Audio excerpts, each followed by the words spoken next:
Assalamualaikum warahmatullahi wabarakatuh. Salam sejahtera untuk kita semua. Puji syukur atas nikmat yang Tuhan limpahkan sehingga kita masih diberikan kesehatan pada hari ini. Yang kami hormati dosen pengampu mata kuliah Perekonomian Indonesia, Bapak Harifan Arif, SE, Magister Manajemen. Sebelumnya izinkan saya untuk memperkenalkan masing-masing anggota kelompok 8, yaitu dengan saya Tegar Martua Hasiholan Siboro, Lina Agustina, Sheryl Afrilia, Salva Nabilia Catelia, dan Putri Adelia Wardani. Pada video kali ini kami akan mempresentasikan mengenai transformasi struktural. Hal ini guna untuk memenuhi tugas besar 1 perekonomian Indonesia. Transformasi struktural merupakan suatu proses yang terjadi pada masa transisi dari sistem ekonomi tradisional ke sistem ekonomi modern. Dalam proses ini, meningkatnya pendapatan dapat mengakibatkan meningkatnya akumulasi modal fisik dan kualitas manusia, dan pergeseran komposisi permintaan, perdagangan, produksi, serta pemanfaatan tenaga kerja. Transformasi struktural tidak hanya ditentukan oleh peningkatan pendapatan, tetapi juga ditentukan oleh perbaikan distribusi pendapatan. Peningkatan pendapatan dari golongan berpendapatan rendah akan meningkatkan permintaan terhadap barang-barang dan jasa produksi sektor padat karya di dalam negeri, sehingga akan mendorong pertumbuhan ekonomi. Sasaran transformasi struktural adalah meningkatnya peranan ekonomi rakyat yang dicerminkan oleh meningkatnya peranan sektor ekonomi produktif yang menjamin distribusi pendapatan. Holly Senery mengatakan, saat terjadinya pertumbuhan ekonomi yang ditandai dengan peningkatan GDP akan ada 4 proses yang menyertainya, yaitu 1. Proses akumulasi, 2. Proses alokasi, 3. Proses demografi, dan 4. Proses distribusi. Selanjutnya, penjabaran dari masing-masing proses yang menyertai pertumbuhan ekonomi akan dilanjutkan oleh Salva Nabila Catelia. Proses akumulasi. Proses akumulasi adalah proses pemanfaatan sumber daya untuk meningkatkan kapasitas produksi secara terus-menerus dengan pendapatan per kapita suatu negara. Akumulasi dapat ditelusuri lewat peningkatan fisikal, kapital infrastruktur, dan human capital, tenaga kerja.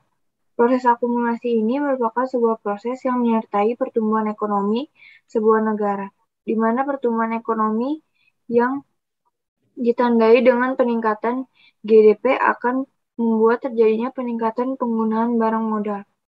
Proses ini dapat kita temui dalam persamaan ekonomi makro. Y sama dengan C plus I plus G plus X min M. Proses alokasi. Proses kedua yang menyertai pertumbuhan ekonomi adalah proses alokasi, yaitu suatu proses perubahan atau lebih tepatnya pergeseran sektor strategis penyumbang nilai tambah terbesar dalam GDP. Pergeseran ini biasanya terjadi dari sektor primer, ekstraktif, pertanian, dan penggalian, menuju sektor sekunder, industri, dan terakhir sektor tersier atau jasa. Ketika pendapatan per kapita meningkat, proporsi permintaan masyarakat akan bergeser dari produk pangan ke non-pangan. Permintaan tersebut akan dipenuhi sektor produksi, sehingga sektor produksi bergeser dari sektor premier ke sektor non-premier, sekunder, dan tersier. Sektor premier akan mengalami penurunan dalam PDB, sementara sektor non-premier akan meningkat. Begitu juga serapan tenaga sektoral menunjukkan fenomena yang sama. Selanjutnya akan dibacakan oleh Lina Agustina. Proses ketiga adalah proses demografi, yaitu proses pergeseran struktur ketenaga kerjaan yang mengiringi pertumbuhan ekonomi negara. Pendapatan negara yang semakin tinggi memungkinkan terjadinya akumulasi tidak saja untuk barang-barang modal fisik, tetapi juga memungkinkan terjadinya akumulasi modal manusia melalui pendidikan. Karena itu, jika pendapatan negara terus meningkat, maka selain pergeseran tenaga kerja dari pedesaan ke perkotaan dan dari pertanian ke industri lalu jasa, terjadi pula pergeseran tenaga kerja dari status pekerjaan rendahan, misal buruh, menjadi tenaga kerja yang terdidik, yang tercermin melalui status pekerjaannya yang lebih tinggi, misalnya tenaga profesional. Proses terakhir adalah proses distribusi pendapatan per kapita penduduknya. Pusnet mengutarakan bahwa peningkatan pendapatan per kapita di awal pembangunan secara bersamaan dengan distribusi pendapatan antar kelompok masyarakat yang memburuk. Sebelum kemudian pada titik tertentu peningkatan pendapatan akan disertai oleh pemerataan distribusi. Ketimpangan distribusi pendapatan disebabkan oleh yang pertama, perbedaan produktivitas faktor produksi di sektor pertanian dan non-pertanian. Yang kedua, pendapatan di sektor industri dan jasa biasanya tidak merata. Perbedaan pendapatan terjadi karena adanya perbedaan dalam kepemilikan sumber daya dan faktor produksi, terutama kepemilikan barang modal atau capital stock. Yang ketiga, kelompok masyarakat yang memiliki barang modal lebih banyak akan mendapatkan pendapatan yang lebih banyak. Menurut hipotesis Kuznets, sampai dengan tingkat pendapatan per kapita 800 US dollar per tahun, maka seiring peningkatan pendapatan per kapita, disparitas pendapatan akan memburuk. Namun, sesudah titik tersebut, peningkatan pendapatan akan terus memperbaiki disparitas pendapatan penduduk negara yang bersangkutan.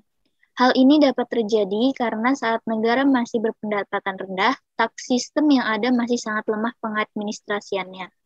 Karena itu, biasanya di negara berpendapatan rendah, penyumbang pendapatan pajak negara terbesar adalah pajak tidak langsung. Dan retribusi yang mengakibatkan sistem perpajakannya cenderung regresif, di mana orang kaya yang membayar sejumlah uang tidak akan merasakan penurunan kesejahteraan yang sama seperti yang dirasakan oleh orang miskin, sehingga kesenjangan justru semakin melebar. Namun setelah tingkat pendapatan 800 dolar US dollar per tahun, maka pengadministrasian semakin baik, sehingga sistem perpajakannya pun akan beralih menjadi pajak langsung. Materi selanjutnya yaitu peran teknologi dan dampaknya terhadap pengangguran akan dijelaskan oleh Sheryl Aprilia. Peran teknologi. Inovasi teknologi dikhawatirkan menyebabkan pengangguran massal. Kekhawatiran bahwa tenaga kerja manusia akan digantikan oleh tenaga mesin telah muncul secara berkala sejak awal revolusi industri.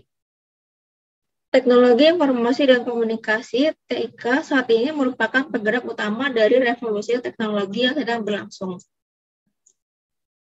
Perdebatan saat ini dipicu oleh difusi global konektivitas tetap dan seluler, yang meningkatkan ketergantungan pada algoritma dan pembelajaran mesin, kecerdasan buatan, dan kemajuan dalam robotika. Ada kesepakatan luas bahwa perubahan teknologi dapat menyebabkan PHK jangka pendek, tetapi dampaknya terhadap pengangguran yang berkepanjangan masih sangat kontroversial. Diskusi terkini tentang efek TIK dan otomatisasi pada pekerjaan mencakup berbagai posisi, dari suram hingga optimis. Banyak pemangku kepentingan prihatin tentang kemungkinan hilangnya pekerjaan besar-besaran yang dipicu oleh penyebaran dan penggunaan TIK. Dan mereka takut akan pergolakan ekonomi dan sosial yang besar terkait dengan peningkatan pengangguran dan ketidaksetaraan pendapatan. Inovasi teknologi diperlukan untuk efisiensi biaya produksi tanpa mengurangi kualitas barang dan jasa yang dihasilkan karena teknologi meningkatkan produktivitas tenaga kerja, sehingga inovasi teknologi terdorong oleh motif efisiensi ekonomi. Motif efisiensi ekonomi ini menyebabkan kebutuhan tenaga kerja menjadi berkurang karena faktor teknologi. Hal inilah yang kemudian menjadi keresahan tersendiri di kalangan masyarakat. Namun ternyata teknologi ini bukanlah semata-mata menjadi hambatan bagi tenaga kerja untuk mengakses lapangan pekerjaan, tetapi inovasi teknologi menciptakan lapangan pekerjaan dan jenis pekerjaan baru sebagai kompensasi atas berkurangnya kebutuhan tenaga kerja yang terdampak oleh inovasi teknologi. Inovasi teknologi berpotensi menciptakan lapangan kerja baru berbasis teknologi dengan nilai tambah tinggi.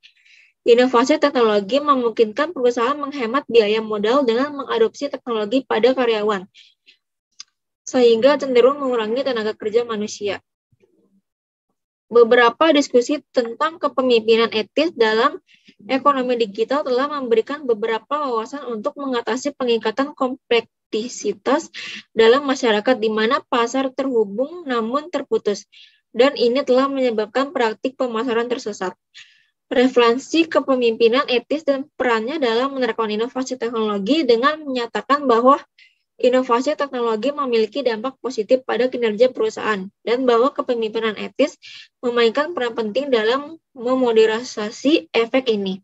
Kepemimpinan etis memainkan peran penting karena memungkinkan inovasi melalui teknologi dan ini berdampak pada kinerja perusahaan. Materi selanjutnya akan dibacakan oleh Putri Adelia Wardani. Kebijakan dalam mengatasi pengangguran. Yang pertama, menyediakan informasi akurat mengenai lapangan pekerjaan dalam berbagai media yang disertai dengan transparansi. Lapangan pekerjaan disediakan oleh pemerintah untuk menyerap angkatan kerja atau lulusan sekolah atau universitas agar tidak menganggur.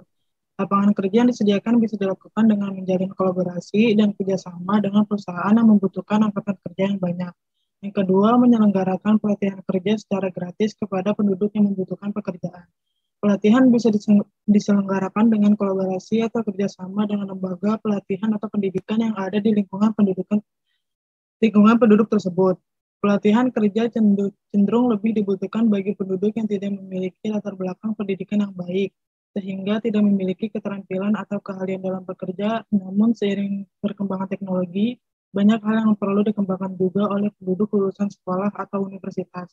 Yang ketiga, melakukan pengawasan dalam program peningkatan mutu pendidikan dan jiwa kewirausahaan. Pendidikan merupakan salah satu upaya peningkatan kualitas sumber daya manusia di Indonesia.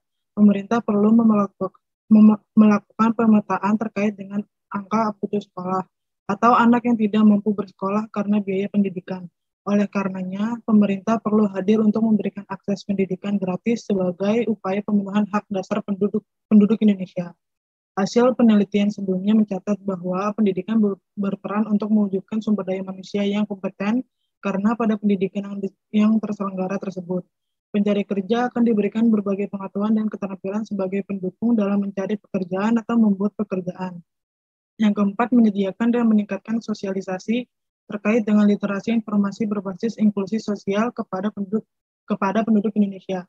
Dalam hal ini, apabila penduduk giat dalam cerdas informasi dan mau meningkatkan kemampuan atau keterampilan dirinya, maka penduduk dapat secara mandiri memperoleh informasi tersebut. Informasi dari buku atau media lainnya tersebut dapat memberikan pengetahuan kepada penduduk berkaitan dengan keterampilan, sehingga penduduk bisa mandiri dalam menghasilkan pekerjaan baru atau memiliki keterampilan baru. Kesimpulannya, perekonomian di Indonesia selalu mengalami transformasi struktural dari tahun ke tahun, seperti pada periode Orde Lama dan Orde Baru Indonesia. Struktur ekonominya adalah pertanian. Pada periode 1970 dan 1985, struktur ekonominya industri tambang. Lalu pada tahun 1990 sampai awal abad 21, struktur ekonominya industri non-tambang. Dan pada tahun 2020, sistem perekonomian Indonesia adalah jasa-jasa. Hingga saat ini, pemerintah Indonesia sedang mengusahakan percepatan proses informasi struktural, meskipun banyak kendala yang menyebabkan lambatnya proses ini terwujud. Sekian presentasi dari kelompok kami, kurang lebihnya mohon maaf. Wassalamualaikum warahmatullahi wabarakatuh.